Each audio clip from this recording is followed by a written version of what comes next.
Welcome to episode 8 of Norse Myths, Legends, and Folktales. My name is MyLinda Butterworth, and today we learn how Odin tricks Bogi and gets back all the divine mead, in part 2 of the myth of the mead of poetry. The sun dawdled, and so did Allfather. Not until nearly midnight did he come down from the mountains again and make his way to Bogi's farm. He said his name was Volvek and explained that he had been walking all day. Then he asked Bogi if he could give him some kind of a meal and let him stay overnight in one of the huge barns near the farmhouse. "A fine time to ask," said Bogi abruptly. Volvek looked pained and asked Bogi what was wrong. "All my farmhands have been killed. That is what's wrong." Bogi banged his fist on a trestle table, a blow so powerful it would have flattened a man's head. "All 9 of them, and how can I hope to find any more at this time of year?" "I have an idea," said Volvek. "You see, I'm strong, very strong. I can take on the work of 9 men. Bogi looked at Volvek up and down and smiled in disbelief, thinking Volvek was a hollow boaster. "And if I agreed, what wages would you ask?" "Only this," said Volvek. "1 drink of Sutong's mead." Bogi sniffed and shook his head. "I may be strong," said Volvek, "but to be a poet, that is the finest calling." "That mead has nothing to do with me," said Bogi. "My brother has it in his safekeeping, and no one except Gunlud has even seen a drop of it. That's how things are." "Well," said Volvek, "these are my terms." Bogi shrugged his shoulders, and so Volvek got up to leave. "I can talk to Sutong," said Bogi. He had little love for his brother, but he felt sure that in any case Volvek would never be strong enough to keep his part of the bargain. "Work for me this summer, and I'll tell my brother how you helped me out. That's the best I can do." "How far can I trust you?" said Volvek. "You'll see," said Bogi. For as long as the long days, Volvek worked for Bogi. As the sun climbed out of the east, Volvek walked to the green fields, still thick with the honey dew that fell every night from the branches of Yggdrasil. All day he worked into the bright skull of the sky. He worked while the sun hurried west until it seemed to hang blood red on the western skyline. Bogi was amazed that Volvek was as good as his boast, and seemed to need so little rest. He thought now that Volvek must be more than merely human. At the end of the summer, Volvek asked Bogi for his wages. They went together to find Sutong at Bjorg, and Bogi told his brother how Volvek had helped him and asked for some of the divine mead. "Never," said Sutong, "not a drop."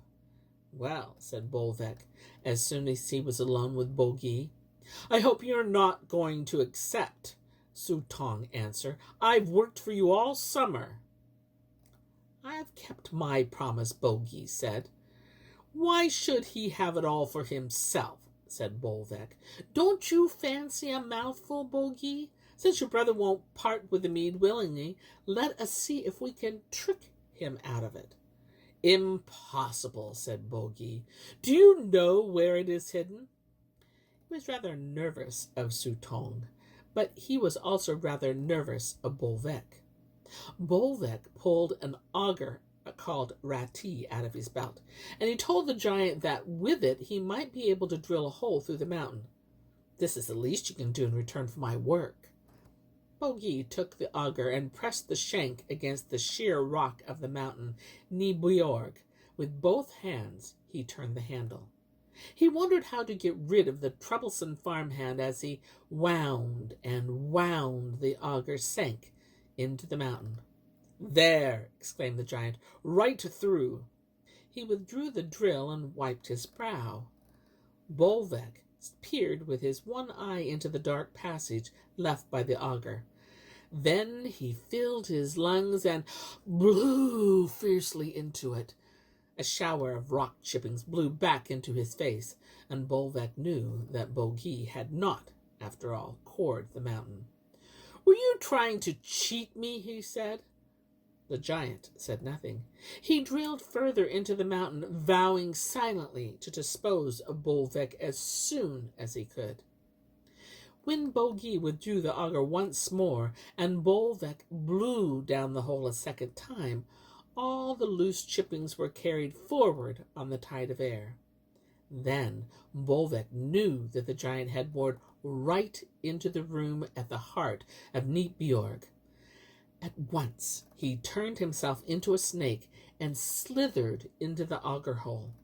Bogey stabbed at Bolvek with the point of the auger, but he was not quick enough.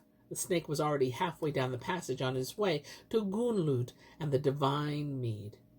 As soon as he reached the stronghold, Bolvek changed himself back into a giant of a man, one-eyed but handsome, and stood in front of Suttung's daughter. Gunnlod was sitting on a stool of solid gold, and the sight of Bolvek, Suttung's stern warning that she should guard the mead, flew right out of her head. She was not sorry to have company. She sat and listened to Bolvek's beguiling words and songs, and she wrapped her arms around him for 3 days. They talked and laughed, and for 3 nights they slept together in the silent cave under Neatbjorg. The heartless father of the gods made love to the spellbound daughter of Suttung. Then Gunnlod was drunk with passion and ready to give Bolvek whatever he desired. He asked for 3 draughts of Kvasir's blood, and Gunnlod took his hand and led him to the mead. With his first draught, Bolvek emptied Odrinhir. With his second draught, Bodin, and his third draught, Sun. The father of the gods held all the divine mead in his mouth. Then Odin turned into an eagle, flapped down the passage out of Neatbjorg, and headed for Asgard. Suttung saw him, and at once murmured the magic words known only to those who have drunk divine mead.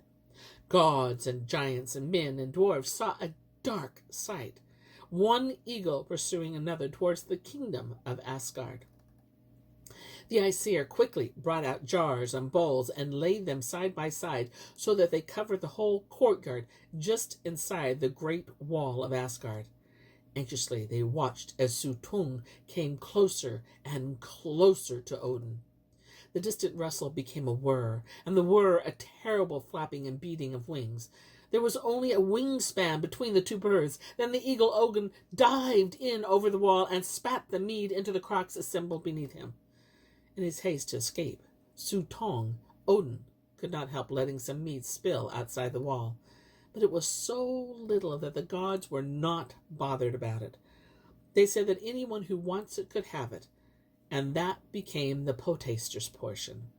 Suttung shrieked and wheeled away and shrieked again.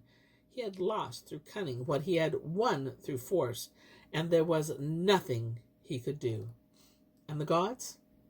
They had lost wise Kvasir, witness to the friendship between the Aesir and Vanir. But because of the cunning of Allfather, they had won back his blood. Once more, Odin drank some of the precious mead, and from time to time he offered a draught to one of the Aesir, or to a man, or to a Midgard. He offered them the gift of poetry. And here is where I end my tale for today. But I'll be back with more tales. Many more tales. Until then, my friends, enjoy the journey.